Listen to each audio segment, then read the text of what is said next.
me recebi visita do embaixador de Alemanha que está estacionado na Holanda, Sr. Non, que está na Aruba para me viajar.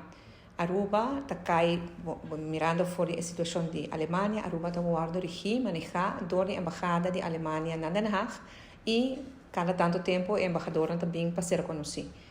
Em caso que nós damos informação do canto de Aruba, a recuperação de Aruba, e então tem muito interesse mira em que área nós temos ter mais assistência sobre que logra que Aruba está atrair mais inversionistas de Alemanha e nós pode atrair mais turistas também de Alemanha.